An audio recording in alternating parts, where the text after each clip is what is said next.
ኣብ ህይወትና ንቕርቦም ፈተውትና ኣብ ህይወትና ዓብዪ ተፅዕኖ እዮም ዝሕድሩልና።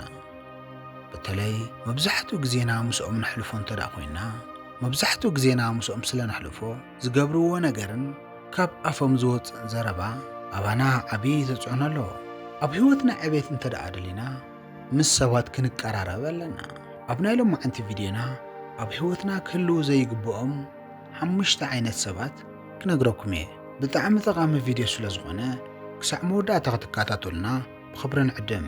በቲ ናይ መፈለምቲ ክንጅምር ከለና ቁጥሪ 1 ሰብ ዝሓመዩ ሰባት። ሓመይቲ ሰባት ኣብ ህይወትና ዝውስኹልና ነገር የለን። ሓቂ ይኹን ሓሶት ዝተባህለ ዘረባ ምቕባል እዩ ስርሖም። ምስ ሓመይቲ ሰባት ግዜኹም ክትሕልፉ ከለኹም ግዜኹም እዩ ዝባኽን። ስርሖም ሰብ ምሕማይ ስለ ዝኾነ ይኹን ነገር ንዓኹም ዝጠቅም ነገር የለን። መብዛሕትኡ ግዜና ምስኦም ነሕልፎ ተደኣ ኮይንና ንስኻትኩም እውን ናቶም ባህርያት ኢኹም ክትሕዙ ትምክሩ።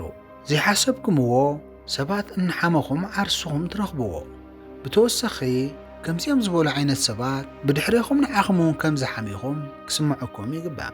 ስለዚ ከምዚኦም ዝበሉ ዓይነት ሰባት ከጋጥሙኹም ከለዉ ክብርኹም ሓልይኹም ክትከዱ ይግባእ። ካልኣይ ኩል ግዜ ኣይከኣልን ዝብሉ ዓይነት ሰባት።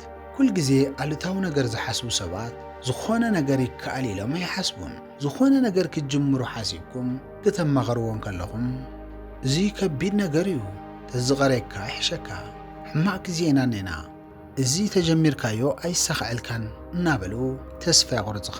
ኣብ ህይወትኩም ንስኻትኩም ክትዓብዩን ክትልወጡን ስለ ትደልዩ እቲ ሓሳብ ሒዝኩሞ ዝመፀኹም ምስ ነገርኩምዎም ንሳቶም ግን እቲ ዘቕረብኩሞ ሓሳብ ጽቡቕ ከም ዘይኮነ ተስፋ ቁሪፆም ንስኻትኩም ከይሰርሕኩምዎ ትቐርዩ። እዚ ነገር ተደጋጋሚ ምስ ነገርኹም ውሽጥኹም ይፈርሕ። ዝኾነ ይኹን ነገር ተሳኽዑ ይመስለኩምን። ካብኡ ኩል ግዜ ሓሳብኩም ሒዝኩም ናብኦም ኢኹም ትኸዱ። ናብኦም ምስ ከድኩም ዝፅበየኩም ሓደ ዓይነት መልሲ እዩ። ብባዕልኹም ከይትተኣማመኑ ይገብርኹም። ከምዚኦም ዝበሉ ዓይነት ሰባት ብጣዕሚ ሓደገኛታት እዮም። ዕልምኹምን ድሌትኩምን የጥፍኡልኩም። ስለዚ ከምዚኦም ዝበሉ ዓይነት ሰባት ረሓቑ።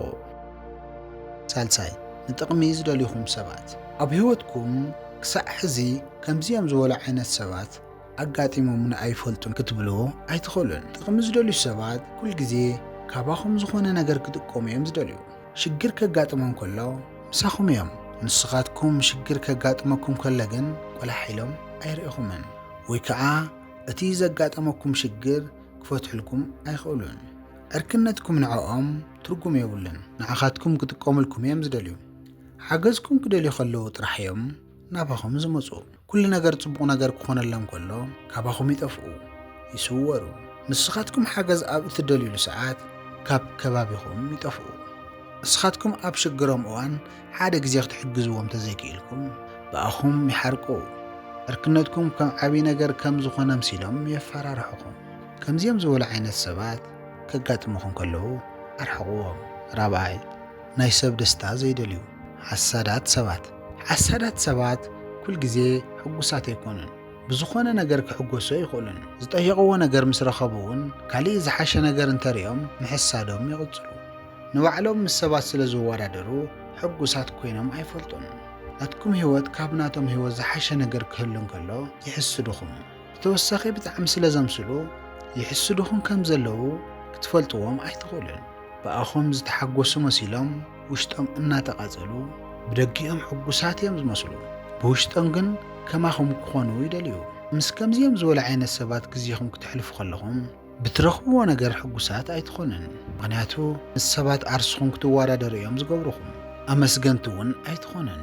እዚ ዓይነት ፀባይ ኣብ ህይወትኩም ዘይትደልይዎ ትኾንኩም ከምዚኦም ዝበሉ ዓይነት ሰባት ረሓቑ። ሓምሻይ ናይ መወዳእታን ሰነፋት ሰባት።